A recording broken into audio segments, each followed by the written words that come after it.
The No Nonsense Roundtable, a weekly radio show and podcast where host Dom Genova interviews guests from all walks of life, all with amazing stories to tell.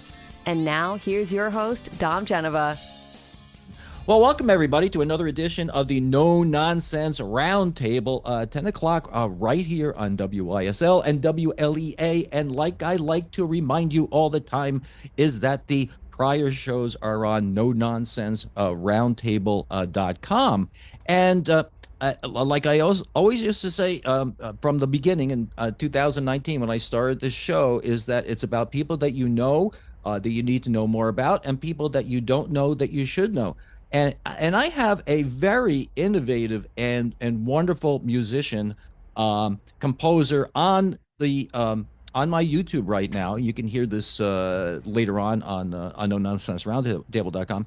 And he's going to be performing here at Jim Shelley's wonderful Fanatics in Lima, which is like one of the greatest clubs you can go to. It's small, it's intimate, only holds about 100 people, but the people that he gets on this in this venue is just absolutely fantastic. So I have a fella here. His name is you know what? we're gonna have to clip this. I just had a brain cramp. Your name is? Oh, Stanley Jordan. Stanley Jordan. No problem. Yeah, she'll edit this out. You have to make accommodations for me. I'm getting to be I think I'm getting to be senile, for God's sakes. Stanley Jordan. Well, I think you just have so much knowledge in your head. It's hard to sort through it all. And okay, so she can clip to this. And his name is Stanley Jordan. So Stanley, welcome to the show. Oh, thanks. I'm happy to be here. Good to Well, talk with you. You know, another person I wanted to ask you if you knew. We were talking that you knew Bobby Rush. Do you know Scott Mayo by any chance? Oh, the name sounds familiar, but I don't. Yeah, he's another Rochester guy. We were Okay. Before the show we were talking about Rochester guys as Gene Cornish and Scott Mayo was the musical director for Sergio Mendes, and he's another Rochester guy. For some reason, Rochester Stanley has a really rich culture of musicians and musical background. I think it has a lot to do with George Eastman, the Eastman Theater, and there are a lot of guys, and there's a lot of venues to play with. But the thing about Stanley is that, and I talked to my friend Gene Cornish, who's in the Rock and Roll Hall of Fame. I drop his name all the time, and I just said to him, I said, did you ever hear of him? He goes, oh yeah, he's the guy with a very innovative way of playing a guitar, mainly on his frets rather than the traditional way. And I guess that's maybe not the way to really explain what you do, but let's talk a little bit about you first. And the question I love to ask everybody, it's a silly little question, Stanley, is that when you were 10 years old, what did you want to do? What did you tell people you wanted to do when you grew up? Oh, wow. So I would not have said that I wanted to be a professional musician when I was 10. Mm-hmm. I would have said, I think it was a toss-up. I either wanted to be an author or either an author or an astronomer. Wow. And I was very much into science, and I loved, shows like Lost in Space and Star Trek. I read a lot of science fiction. So I probably would have told you that I would have been some kind of a science fiction author, but maybe also an astronomer. I loved music. I've played music since I was really young. But it was also, it was around the age of 10 that I started to realize that I had a special gift for music.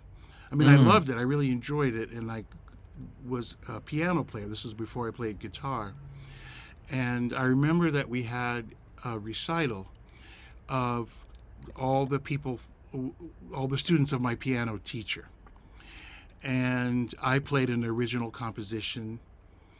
And, it was mostly classical music, but I played my own composition. And I remember afterwards, people came up to me with this dreamy look in their eyes. Mm-hmm. Like it's one thing when they say, "Oh, you did well," that's always nice to hear Mm-hmm. when you're a kid. But there was something else. It was like it looked like they were transformed on the inside or something. Like they had this really profound reaction to the piece that I played, and so that I was really taken by that because I was like, wow, I didn't know that I could have that kind of effect on people. That's pretty cool. I should do that more. And maybe a few years later, I think around age 13, because I was still very much into science. I loved engineering. I was building a lot of circuits and stuff. And I had this thought, just like a thought experiment, like Mm-hmm. if I had to choose between music and science technology, which one would I pick? And I decided that I would pick music because music had this immediate effect. It could help people in an immediate way. Whereas if you're an inventor or a scientist or whatever, it's good, but your Mm-hmm. work takes longer to have a positive benefit. Music is just so immediate. And so I think underneath it all, I think that I was motivated to do something positive to help people. Mm-hmm. I think underneath it, and in fact, I remember in high school, they had this thing. Now computers weren't what they are today, but there was this thing Mm-hmm. in the counselor's office where you could sit down at a terminal, and it would ask you a bunch of questions and would help you pick a career. And by then I knew that I wanted to do music, but I just thought, well, let me sit down at this, and just see what it says. So I answered all the questions, and it picked occupational therapist. I was like, what is that? I don't even know what that is. I had to look it up. But somehow Yeah. the program figured out that I like to be in service. And underneath it all, Mm-hmm. I like to be in service. Well, there's some things I love this question. I really do love this question, and I come up with some very strange answers, but also some things that are really revealing about people's. Y- y- Forgive me for sounding like sentimental. It's sort of like what their soul is made of. You know, so Mm. so I have this expression. I I like musicians more than I like music. Oh. And because what you're doing is that you made a decision, and I'll paraphrase what I heard. You Mhm. made a decision that you could bring more joy to people's life by being a musician than being somebody in the sciences. Mhm. And that's a big deal. That's a big deal because God gave you a gift. Somehow or other, God gave you a gift. The thing people are sick of me saying this on the radio is that not everybody that plays the piano can make music. Somebody has the talent, and for some reason, God blessed you with this talent, and you decided to take the proper path for you. Well, thanks. That, It makes me think, not all religious people are spiritual, but I guess that's another subject. Well, yeah, and that's it. I think that if you want to call it God, the universe, or whatever, I have a daughter who's a very, very, very successful photographer. I don't want to brag about her, but she's doing stuff in New York for the Oh, New York Times and all this other stuff. wow. And I took her out on my land and took Hmm. pictures with her when she was in grammar school, and it was Hmm. like, oh my God, she's got an eye. And not Oh. everybody that has an eye, it does the work and whatever. Hmm. But Hmm. God gives you a gift, or the universe gives you a gift. And do you take the path to exploit that or not? Because a lot of people just don't have they're afraid to do something, or they're just caught in their daily life. And it Yeah. sounds like you made I mean, obviously you made the right decision because I mean you're doing some extraordinary stuff. Well, thanks. Well, it also helped to refine my focus because I ended up later going into music therapy. Hmm. Back in those days, I didn't even know what it was, but later, it wasn't even until my 30s that I even knew what music therapy was. But once it hit me, I was hooked. So, and the way that it happened was Oh, concert. I hate interrupting you, No but problem. No but problem. explain it for me because I'm totally ignorant to what music therapy is. So, in the broadest sense, it's using music to help people with non-musical outcomes, and Okay. usually it's in the health and healing field. And so it can be a healing modality, or it can be in conjunction with other modalities. Mm-hmm. So a lot of people maybe don't know this, but so Congresswoman Gabby Giffords, and Mm-hmm. she had her tragic event, Yeah. and she healed wonderfully from that. Well, what a lot of people don't know is that music therapy was a big part of her healing process, Hmm. and that's one approach. That's one element of it, because music can affect the brain in really powerful ways, and it actually kind of, I don't want to use the word tonify. It's not quite what I'm looking for, but it helps the brain to rewire itself. It Mm-hmm. helps to take advantage of what they call plasticity, where the brain, like if a part of the brain gets damaged, it's possible for that function to migrate to other regions, and you can get that skill back. But it doesn't happen automatically, and music can really help with that. Music, as far as I know, it's still the only stimulus that we know of that can simultaneously stimulate every part of the brain. Mm-hmm. And in doing that, not only does it activate the brain, but it also integrates the brain. And I think that a lot of the issues that we have are lack of integration, whether it's between the Mm-hmm. hemispheres or between the sort of lower parts and the cortex, the cerebral cortex. We run into problems because we have these internal splits, but a lot of times Mm-hmm. there's a neurological element to it, and music can help to heal that.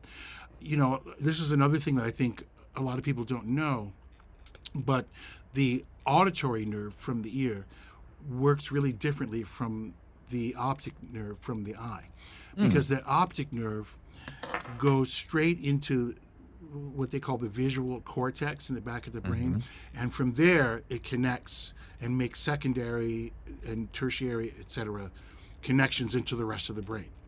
Whereas the auditory nerve, before it even hits the brain, it splits and it goes directly into every major center of the brain. So we're Mm-hmm. actually wired for sound more comprehensively than we are for sight. Mm. So that helps to explain the power of music. So, okay, all of that was just one aspect of it. I'm just right now talking about the neurological aspect. Let's jump to a whole other element. Think about lyrics, like song lyrics, and the Mm-hmm. power of song lyrics can be helpful on an emotional level. They can help us in terms of what they call the script, like if you ask somebody what's going on with your life and they tell you some words, oh, life sucks and then you die, or oh, it's Mm-hmm. going great, or whatever they say, that's their script, right? And a lot of times Mm-hmm. people run into problems because the script that they're operating on isn't helping them. And so what they really need is a new script. Well, the right song lyrics can help you rewrite the script. It can literally help you Mm-hmm. to change your whole understanding of your life. And that can also be really useful, by the way, in the area they call palliative care, where somebody's late in life, Mm. and music can help to what they call life review, like thinking over your whole life. Like, what did it mean? What did I do? What was this life all about? I played in at a hospice in Nashville, and one of the songs that I chose to do was "It Was a Very Good Year," that Frank Sinatra made Mm-hmm. famous, and that's a perfect example of what I'm talking about, because he goes through all these different stages of his life, and what he get, gets from it, when all is said and done, is that his life was about love, and how love evolved through different stages of his life. And so that's really profound, because there are levels of understanding your life that are only possible when you're at a late stage. So yeah, you have declining ability and all that. That sucks, but it's how it is. But you have this benefit that you're able to look at your life in a totality, and music can really help with that. So many other things, lyrics, like creative songwriting. Maybe take a song that reflects what you hate about your life and rewrite the lyrics. Because what happens is the brain has this natural tendency to follow musical patterns. And so there's a sequence. In other words, what I'm saying is it picks up sequences when they're encoded in music. And so whenever you fall into that trap of despair, your brain is naturally going to continue into the new lyric, because that's where the song goes now. You've created this pattern, the sequence for your brain to follow. Mm-hmm. The other thing is people who have cognitive deficits can use music to help them organize their world. So, like a song like you can make it up, but something like Scott is tying his shoe right now, shoe right now, shoe right now. It keeps Scott focused on the task that he's doing, And so a lot of times I'll do that. I'll be out in the world and I realize that whatever's the opposite of mindfulness, what they in the East they call monkey mind. That's me, like right now. And so I'll make up songs to help me to stay focused. In fact, a lot of times when I'm on stage playing, if I find myself distracted, and I feel like I'm not really there, I'm not giving the audience my full attention, what I'll do is I'll start singing to myself.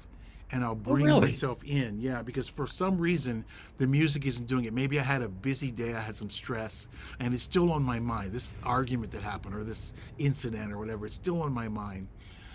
And I'm trying to get into the music, but the music is instrumental, and so there's this whole other part of my brain that's left to wander.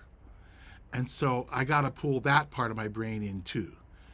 And so I'll start singing lyrics to myself, and I'll sing about how I love to be here, I love the audience, thank you so much for being here, whatever it is. And then whatever lyrics I think of, I play that in the music. So I play the melody of that. But I'm probably not going to get on the mic and sing the lyrics, because it's not really a song worth singing to the audience. It's just helping me to get into the mood. But if the lyrics start to get better and it's like, hey, this is actually turning into kind of a cool song, then maybe I will step up to the mic. Somebody needs to write this down, right? So then the other thing is on the physical level, music can help us physically. Like if we're recovering from an injury, a broken arm or whatever. A broken heart. I mean, emotionally, I mean, every level, music helps us on every level. Just to give you a kind of an image of this, let's suppose, like drums, everybody loves playing drums. And so you could sit someone down at a drum set and tell them, okay, play whatever beat you want. But whatever you play, make sure you include this drum that I'm holding in my hand. Okay. And so they're playing pow, pow, pow. So they're hitting that drum. And as you're holding that drum, you're moving it around into different places. And if you really know your stuff, you know where to move that drum, because you know what muscles you're trying to exercise. So it could be a very, very intentional thing. This goes on and on. I mean, we could do a whole conversation on this. This is great. A bit of a rabbit hole. I love this conversation. I'm learning so much. I can give people two references if they want to follow up more on this. One is, you should definitely read a book called Music and Soul Making by Barbara Crow. And I studied with Barbara Crow at Arizona State in the music therapy department. And that, to me, still to this day, is the single best. If I could only recommend one book about music therapy, it's that. Because she basically breaks down everything that music therapists do, but she comes up with a new sort of platform for understanding it. She says that conventional science doesn't go far enough, and she ends up using more modern sciences like chaos theory, complexity sciences, and using that as a theoretical foundation for music therapy. It's a wonderful book.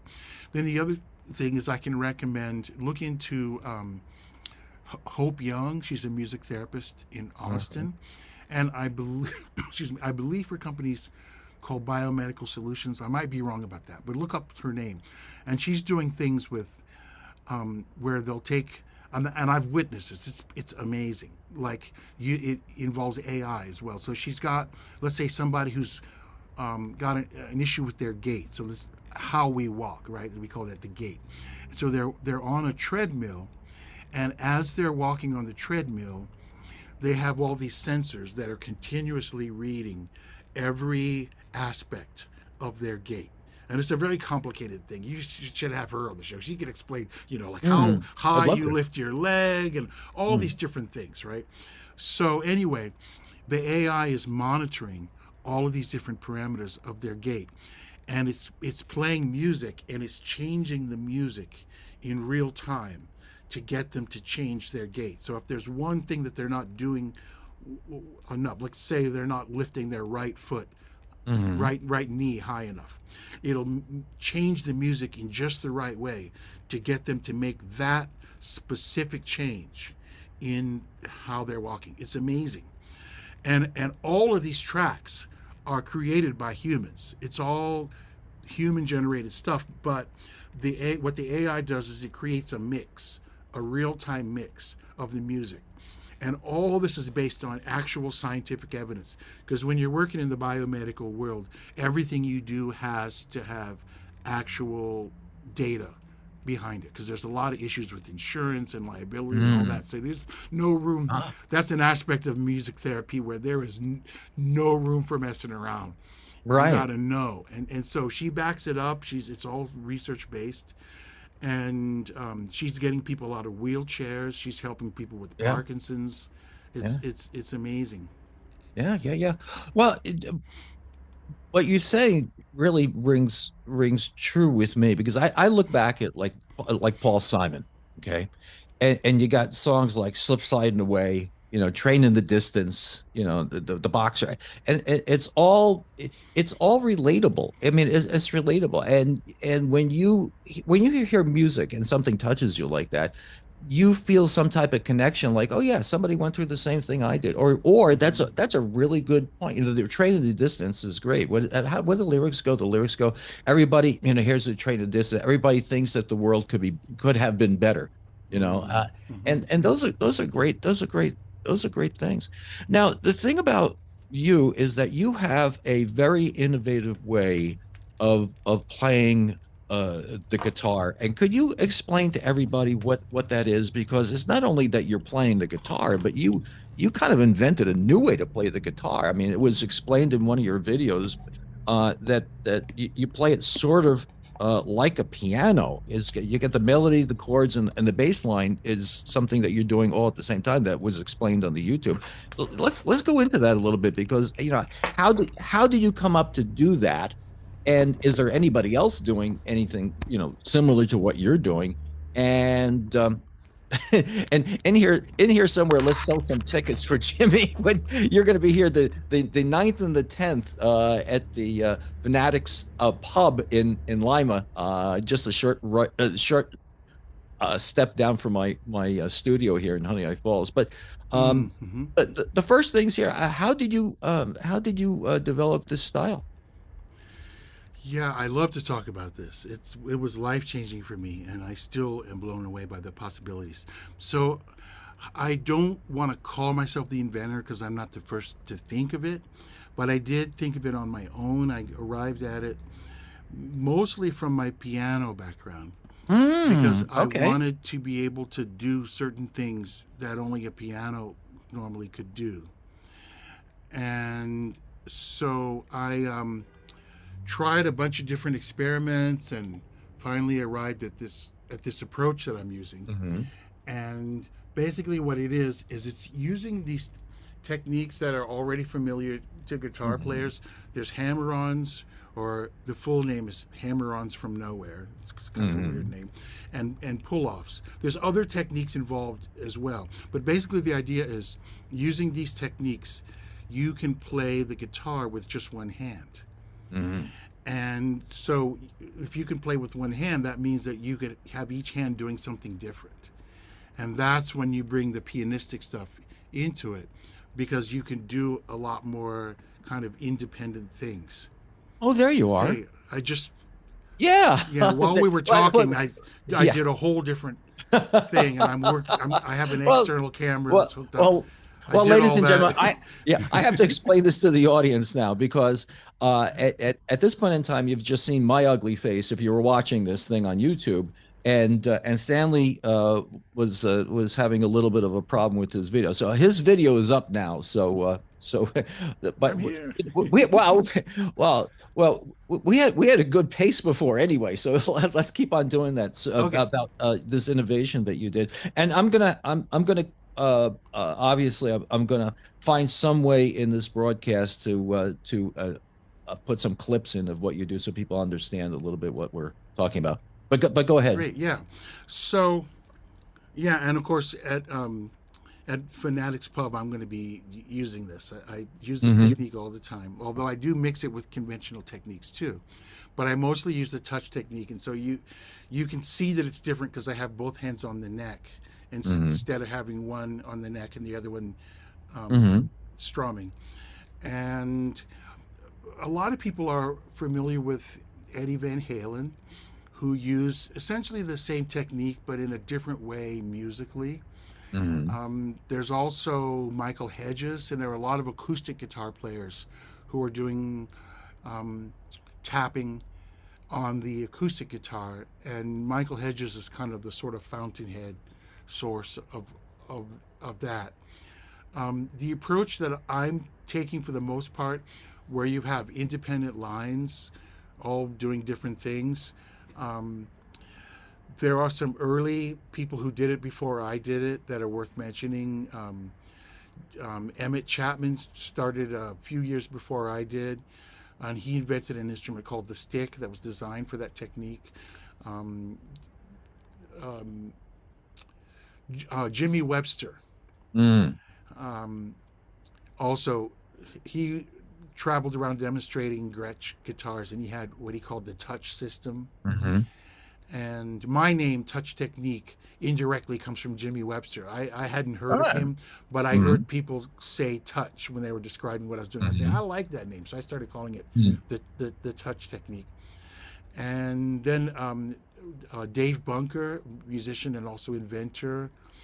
And there's a guy, I can't remember his name now, an Italian guy. There's a video of him from the mid-'60s. Mario Macaferri was doing some of this stuff. So, the technique has been around for a while, but I think that I know that what I had to do to develop it to the level that I have, I'm not surprised that it didn't catch on a lot, because I had to do a lot of things with the instrument to make it work really well. I needed a degree of accuracy of the instrument. I can see that. That was uncommon, so that I could get the strings low enough so that I could use this technique without buzzing and still have enough of a fullness of sound. So there's a lot of particulars on the technical side of the instrument itself. But it's amazing, because not only can I do multiple parts on one guitar using this technique, but also I can play two separate guitars. I call it tandem guitars. Yes, I saw that. At Fanatics. I'm on this thing now because after 30 years of just playing one guitar, I decided I got to go back to my two guitar thing. Technology's better. I used to have this giant instrument rack, and I had to have a whole tech running the rack and troubleshooting it. Oh God, what a nightmare! It was right before I wasn't even playing two guitars. I think I was on the Johnny Carson show once, and the rack cut out. There's like no sound, and they're just about to open the curtain and start my performance, and the technician is sweating bricks, and 10, 9, 8, that's the stage manager, and he says fade to commercial, and I say no, it's okay, and I sort of wave my hand, and he goes 5, 4, 3, and at 3 the technician figures it out, and the sound comes on, and we do the show. So I had a lot of faith in my guide. He really came through for me that day. But anyway, those are the nightmares of the old world of all those racks, Well, now things are a lot more compact. I'm using a thing called the Fractal FM9. It's this modern multi-effect rack, and I can connect both guitars into it, and each guitar can have its own effects. I can put wah-wah on one guitar, distortion on the other one. I can do all kinds of interesting mixes and blends with the two guitars. So I love it. It just opens up so many possibilities. Well, it's unique, it's creative. Well, and that goes back to what we were talking about at the beginning of the show. It's the creativity. There is something that you contribute to the world that wasn't here before you, and yes, there are people that can make global changes to the world and have tremendous impact. But if you can change just a little bit, okay, you can have a contribution. At the end of the day, whether you believe in God or not, you had a reason for. The quote I always use is. I probably use this every other week is Jackie Robinson's quote. He says, "A life has little meaning except for the effect it has on other lives," and that's the thing. The interesting thing too is that what I've found from doing these interviews, there are a lot of people that are interested in science and music. I mean, the students, a lot of students at the Rochester Institute of Technology that are STEM students are also musicians. There's something about the way the mind works. But the other question I have, I like asking now. There's some very famous musicians, most actually, who don't read music. I've never. Paul McCartney is the one in that he can't read music. I talked to Scott Mayo, and I said to Scott, I says, now when you have a sheet of music in front of you, do you hear the music? He goes, yes, I can. I look at it and the music plays in my mind. Do you read music? Do you have that? And if you do you have that same experience? I do, yeah. There are some people who are phenomenal sight readers. You could just drop a complex sheet music in front of them and they just play it down from beginning to end. I'm not on the level of a lot of people I know. Yeah. But I do hear it, and that is a skill too that you can develop. Just like you practice your instrument, the mind is an instrument, and you can practice your mind like an instrument. And this is one of the things, because I teach a lot these days, and in fact, we are going to be doing a workshop. I think it's the second day that I play at Fanatics Pub. During the day, I'm going to be doing a workshop there. I want people to know about that as well. That's great. And this is one of the things I talk to my students about. And that is developing your mind as an instrument. And you can practice it. You can practice your scales, your chords, I recommend putting in earplugs to drown out the outside world sound. And also I recommend practicing in the morning, because there's a period like kind of in the twilight, like right after you wake up, or when you're still kind of in that sort of dream state, where your imagination is still up. Your ability to imagine things vividly, so vividly that you see it as reality. You just came out of that, so it's kind of still going on. And so you can take advantage of that. And that's a great time to practice in your head. And it's also a great time to practice reading music, because you can look at the music in front of you and don't play the note, just imagine it, And so that helps, just the cultivation of the actual skill of it. Some people have different approaches to reading. Like some people are very mechanical. They look at the sheet music and they just play it down. I'm a little bit more of the school of you have to hear it in your head. So there's Hmm. another step involved, but you kind of need that step to really play it in a fully musical way. So basically, like at a workshop with the jazz great Herb Ellis, he Hmm. talked about his approach to reading music, and he said that he does that, where take he'll look at the sheet music and he'll imagine the sound in his head, and then he can already play what he imagines in his Hmm. head just from decades of improvising, right? But Well, it isn't. and yeah, but the music, the Jumpin' Jack Flash, Eleanor Rigby, and whatever, you take that to a different. Oh yeah, just jumping jack Yeah, without the flash. yeah. It's such creative stuff. It's not like, there's a cover band who will do Jumpin' Jack Flash. But then, there's a Stanley Jordan who says, okay, this in another universe, in another space and time, this is what this would sound like. And I mean, that's just, I am so sorry. I'm not sorry I'm going away for Easter because I'm going to go visit my two grandsons with my wife. Oh, But I won't be around to see you or to make you or to make you lunch. oh. Now, one of I the just excuse me. I just yeah. wanted to go back over one thing. Yeah. Go My ahead, please. composition, jumping jack, so it's not Yeah. flash, but just jumping jack. The way Yeah. the reason I called it Yeah. that Yeah. is because in elementary school, the at my school, the big Yeah. game that we played was Yeah. zone ball. I don't know Yeah.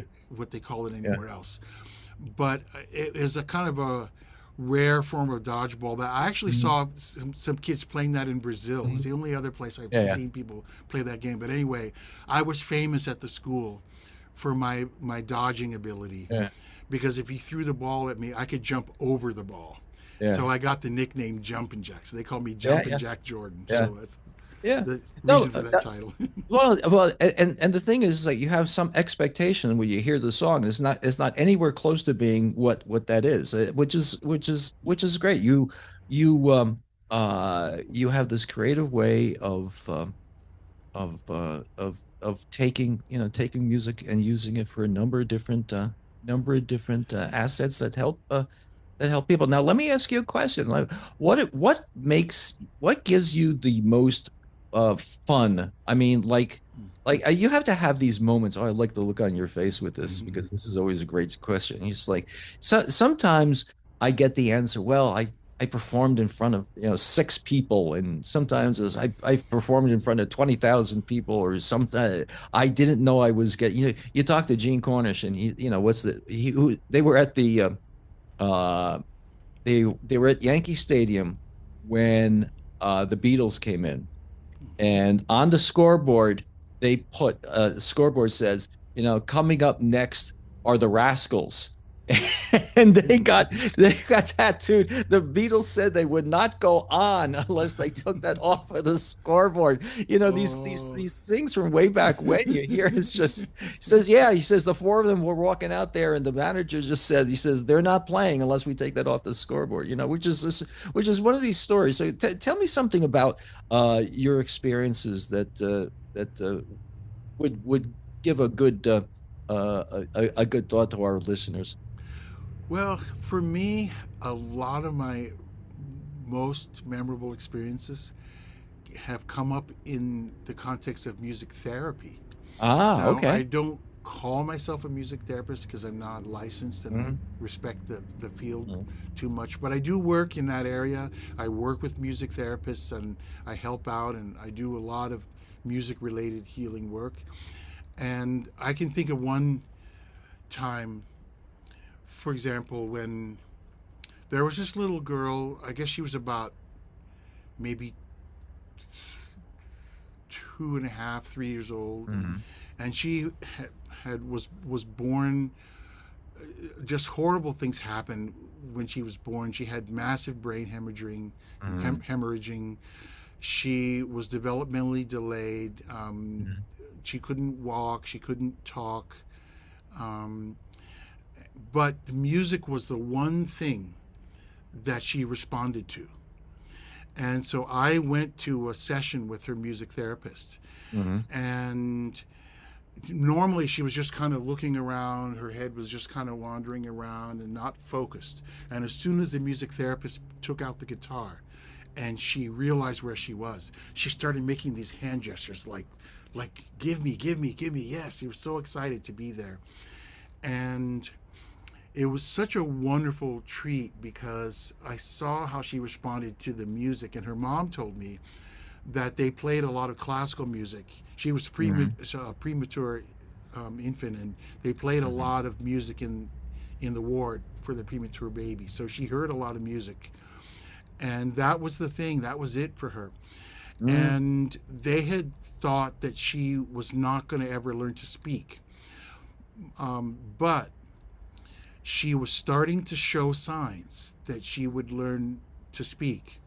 And it was in conjunction between the music therapist and the speech therapist. And music was really helpful in that regard.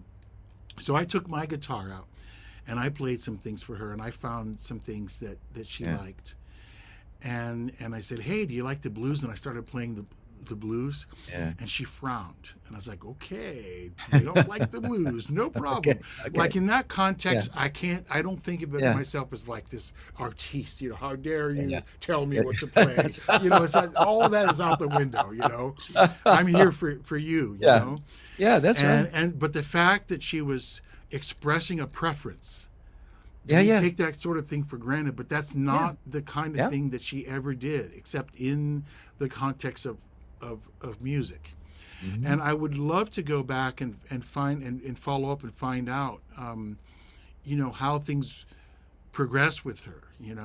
Well, you touched her. What an amazing moment. I mean, you never know, that's one of those things in life. You don't know 20, 30 years later, what you've done for somebody. There are moments in my life that somebody has said something or pointed me in a direction I didn't really realize until 30 years later, what type of an impact that had. But what you're talking about is very evocative of something I think we all saw a few years ago is Lady Gaga and Tony Bennett.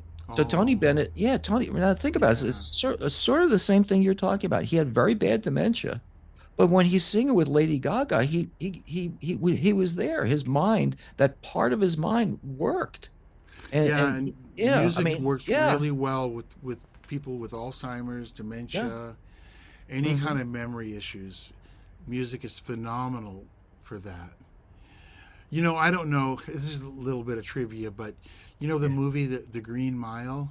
Yeah. And in the beginning, this is just the kind of the opening scene, so people probably don't remember. But I noticed it. It really touched me. So basically the guy, he's in a nursing home, and he's remembering this story. And what happens is he's sitting down and this music comes on. And when the music comes on, that's what takes him back. And that's when all the memories come flooding back. Another movie was the movie that Robin Williams was in, Awakenings. And he was playing the part of Dr. Oliver Sacks. And Oliver Sacks had found a way of bringing people back from a certain type of catatonic state. It's a very particular thing. Well, I saw an article. I actually got to do a panel discussion with him at the World Science Festival, which was really awesome. But anyway, he wrote this article saying that he was a little bit surprised at the direction they took portraying his work in the movie, because in the movie, all they showed was that he gave people this particular thing, L-Dopa. And yes, there was an L-Dopa effect, but what he thought was much more interesting was the music. He was getting much better results with music than with the drug. And he thought that was much more interesting, and he was surprised that the movie didn't show that. But it was the music that was really bringing people back. So yeah, that goes on and on and on. And I've played for births, I've played for deaths, it's transitions in life, weddings, all the big transitions, I don't believe I played for a divorce. But I don't know. But that Would that it could be a that'd be a niche market right here there come the for you. judge. You know, I don't know. I have to think So about that. so okay, let's I like maybe a little bit off the wall question. So who's the most interesting person you ever met? Wow, the most interesting. Well, I had a Yeah. wonderful music teacher, Elroy Jones, who lived Yeah. in the neighborhood where I lived in Palo Alto, California, and just a really amazing person. He had um, grown up in an orphanage and lived in San Francisco, and he ended up having a talent for music. He discovered late in life that he had Mhm. this talent for music, and became like an amazing jazz guitarist, and decided to get out of the racket and move down to the peninsula, into the area they now call Silicon Valley. And he was Oh. so brilliant, so smart, and he would do this mix of sort of like high tech ebonics and spirit talk and just all over the Mhm. place. It's so interesting. Yeah. And he talked himself into these jobs at Silicon Valley companies, and he figured, well, hopefully I'll make the first paycheck. By the time they figure out, I don't know what I'm talking about, but he would learn on the job, and he would keep those Yeah. jobs. I remember one Yeah. time Yeah. I went over to his house, and I was expecting that we were going to do music. I brought my guitar. Yeah. He Yeah. said, "Sit down, little brother. You got to help me with this." Yeah. And he goes, "I just got this job at Fairchild Semiconductor doing IC integrated circuit failure analysis. I don't know what the I'm doing." And he put all these like spread like charts of like Yeah. of diagrams inside the integrated circuit. I'm not even talking about the electronic wiring. I'm talking about Yeah, yeah. inside the integrated circuit. And we sat there and we studied these charts and learned this and learned that, and he ended up keeping that job for a really long time, Yeah. Yeah. because he learned it, and he ended up being an advocate, because what started to happen is that a lot of these companies, they started to move something like they started to take the quality control and merge it with sales or something like that. Oh, yeah. Yeah. It's like Yeah. he said, you can't assure Yeah. quality if you can't control it. We can't answer to sales and marketing. This is a different department. So he became an advocate for what it takes to really assure quality control. Yeah. Yeah. So anyway, just a really inspirational person, and man, I would say my dad too, really also an amazing person. I don't know if you ever Oh, look at the saw. light in your eyes. I love this being able to do this by Zoom now, because every once in a while people communicate a lot with their eyes. When you just said your dad, your eyes lit up. Oh, well, I don't know if you saw the movie A Bronx Tale, Yes, yes, but yes, yes. I had kind of Yeah. like the black version of the same two dads, Yeah. basically. Yeah, yeah. And so like my dad was really inspirational for me as well. In fact, he was the one who was my first teacher in the realm of science, Okay. because he was one of the world's first computer programmers, Mm-hmm. and he led the team that computerized the Social Security system. And so he moved from programming into management, managing tech operations. And what happened, I guess they did a really efficient job, because the contract ran out, the job was done, so they started laying people off. And so because he was the manager, he knew he was going to be the last one to be laid off. So he had a little time to figure out his next move. And so he went out to California and landed a job, and then came back, and he said, I got a job out in Palo Alto. So our family moved from Philadelphia to Palo Alto, and this was in the summer of '64. And so I ended up growing up in that area of Silicon Valley, and my dad taught me a lot of science stuff, but also he was very, very principled Yes. and Yes, really yes. honest and Yeah. really, really hardworking. And in fact, after my parents split up, and from age 14 for the rest of high school, I was living with my dad, and I saw how hard he worked, and the consistent lifestyle of getting up every morning and going to work, and I didn't take that lightly. And so when I was practicing my guitar, I didn't want to wake him up. So that's when I learned how to play that sweet, beautiful music. So I wouldn't wake up my dad. Wake him up. But I ended up eventually merging the music and the tech and science. You were talking about that earlier, how you find that a lot of people kind of have the two sides of that. And that's something that I talk to my students about, by the way. And I'm going to be mentioning this on that Friday when we do the workshop at Fanatics. That when you're a musician, you're basically, if you want to develop to your fullest, I'll put it that way, you want to cultivate both sides of your brain. And you want to integrate them. But sometimes you got to focus on each one separately, and then you integrate. So each one speaks its own language. And so you have to get good at translating between the two languages. So that's one of the things that we do. So for example, we'll take a root note, and then we'll play all the other notes over that root note. So one side of the brain understands this is the major third, this is the perfect fourth. So there's a structure. And for most people, it's the left side that understands. I know for sure I'm typically organized. It's too long of a story to tell how I found out. But so that's the left side. And then there's another side, it's the right hemisphere, that says, well, this interval sounds edgy, or this one sounds sweet, or this one sounds strong, or you know, whatever words you have. So that's just two notes.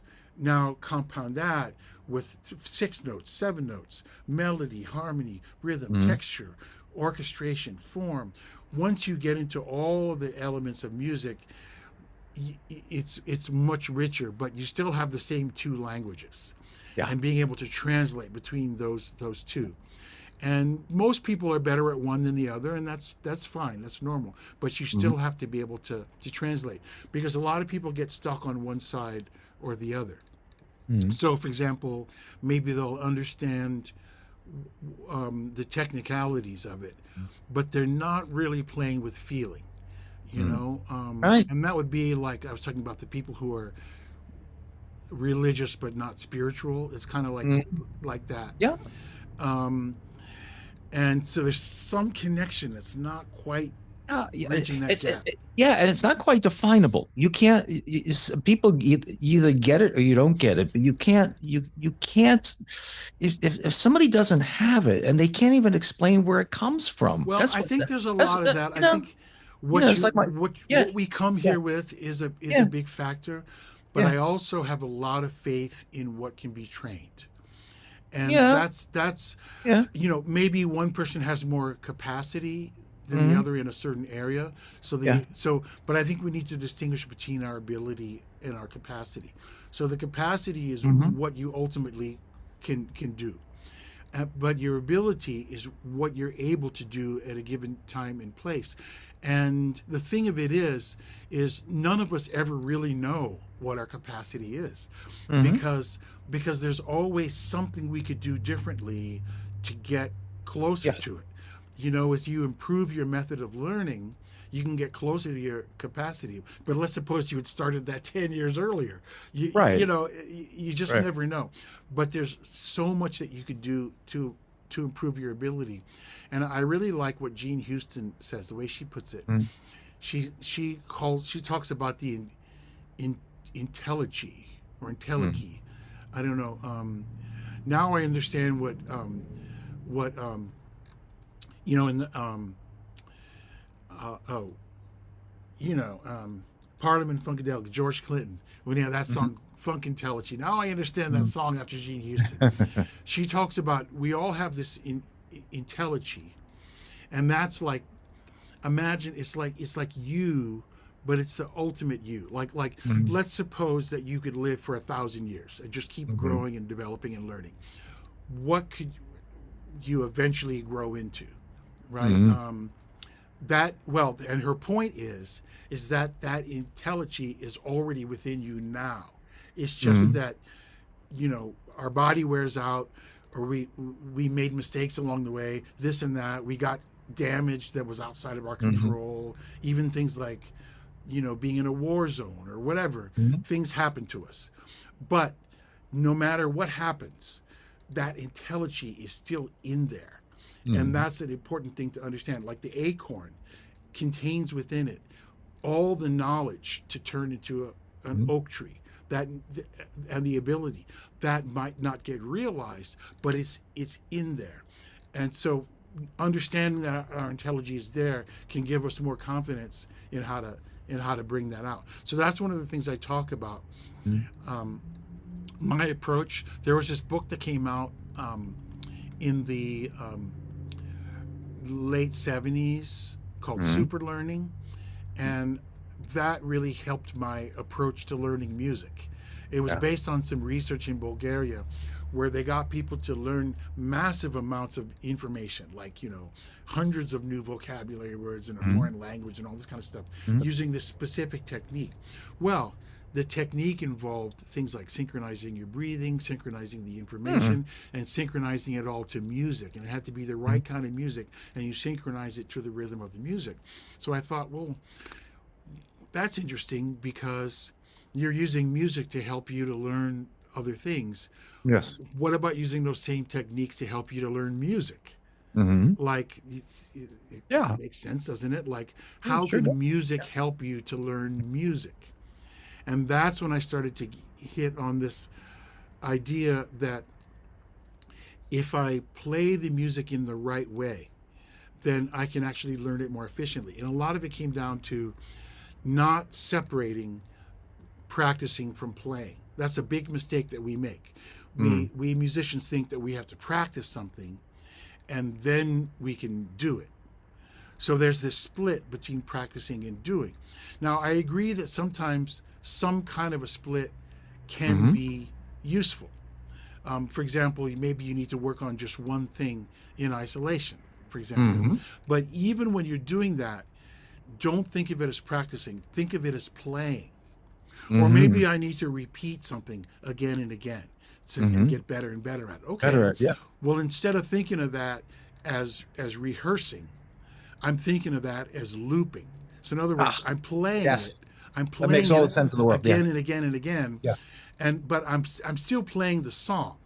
But what I'm doing is I'm playing an alternate version of the song. Yeah. And that's going to help me to learn the song faster. And so this integration, a lot of it is just how you think about it, but having the right way to think about it. I'll go into more details in the workshop, but getting onto that track opened up so much for me, and it dramatically improved my own ability to learn. It took a lot of barriers out of the way. Well, you talk about having discipline too. It sounds like your dad passed that down to you. There's another expression I love, is that the only thing you really can give your children is values. And by example too, because he didn't come down on me real hard. I probably would have rebelled anyway, But he was you know what? If you didn't want to wake him up, you had a lot of respect for this fella.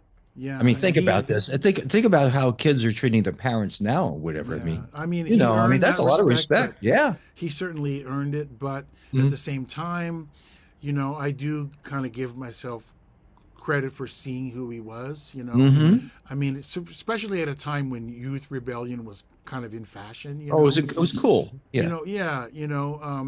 And it's normal that we differentiate ourselves. But I don't know. There's this whole other thing that I don't have time to go into, but cycles of generations and stuff. It kind of makes sense in the big picture, but we have to be careful. A couple of years ago, I did this thing. It was a concert on Father's Day, and there was this band. It was a popular, legendary band in Virginia, Indecision. We played together, and we had a special Father's Day celebration. So what we did was we'd play for a while, and then in between songs, we'd invite people to come up on the mic and do Father's Day greetings or tell Father's Day stories, and it was wonderful. Oh my gosh, it was such a wonderful thing. And this one kid came up, and he said something like, he said, I'm not as lucky as a lot of the other people who came up here because I had a terrible dad. But all of you who had good dads, I want you to really understand and really appreciate how important that is, and how lucky you are. And don't worry about me. I'm doing well, and I'm getting my life together in spite of the dad that I had. And that just the honesty, just the vulnerability and the honesty. We were all touched so deeply. And we gave him so much encouragement and so much love. What he got back from the audience was so much support and so much love. And the courage it took him to get up and do that. Yeah. I mean, think about that. So we're just about out of time. So I have a couple of things to go over. One is you said you were a Star Trek fan. Well, Right? I love the show, but I don't quiz me because I didn't watch enough episodes. Oh no. There are a couple of now. I liked it, but there's one thing I couldn't get over with it was the transporter. You know, like why couldn't you just and you know, when Khan is down there, just transport him into a rock or something like that. Why are you doing that for? Much better use than that.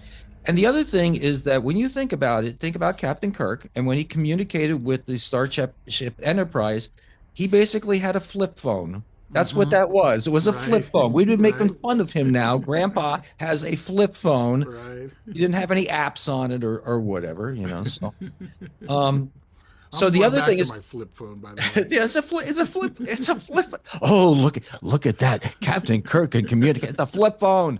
Yeah, I like the remake of Star Trek when Spock or somebody was trying to talk into the computer mouse. Yes, that's right. Yeah, what's the bounce? That's right.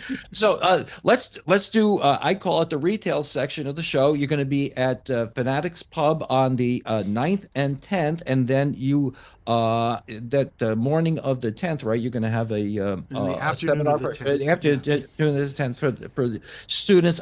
And you know, I'll give my 2 cents about this thing about music and young people. I mean, if you are interested in music, you can't do this and be looking at your cell phone at the same time. Yeah, you're practicing, you are working with other people in a band or a group, which means you're communicating with them. You have a leader who's trying to teach you. I mean, you get all these skills that you can't get by taking out your iPhone. So I'm a real big believer in that. I have somebody who came up with an idea. I'm going to see if I can't get this done. Is to have a lending closet for instruments, because so many people have instruments, and the kids maybe don't have the instruments, and something where we can do something to lend. I want you to subscribe to my Facebook channel. It's Rochester Music Mafia. It's like the Bills Mafia, but it's supposed to be, you know, tongue in cheek, and just help them. Yeah, and it's really for the regular working musical. I love that. You know, thing. Yeah, you know, this is, you know, like a lot of guys aren't going to get into a Hall of Fame, or they're not going to get a Grammy, or get a lot of recognition. But you find somebody who says, oh yeah, you know, there's a fella that I really like. He played with. He played with Steely Dan, you know, another guy played with Spyro Gyra. Of course, we talked about Carl Palmer, but that has nothing to do with you know, that type of deal. But the thing is that there's a lot of people that are contributing, and they are working hard, and they're providing a wonderful service to the world. So the 19th, the 9th and 10th. At Fanatics Pub. To get to Fanatics Pub, it's like my dealership was right around the corner from there. So you go down exit 390 until you get to exit 10, and you make a left, and a couple miles on the left is Fanatics Pub, and it's a great place. Intimate, it's quiet, it's wonderful. The food is good, and Jimmy is there to shake your hand and greet everybody. So with that, it's a thank great you ever place. so. I always love playing there. And our workshop on the Friday Yeah. is open to all musicians, regardless of your instrument Oh, or okay. your level of skill or your style. Mm-hmm. Because when we talk about these learning principles, you can even apply that to other things besides music. And it's open to all ages from like 13 up. And so a lot of people, it's for musicians, but you don't have to prove anything. If Yeah. you know, it's universal principles that you can use beyond just music. Yeah.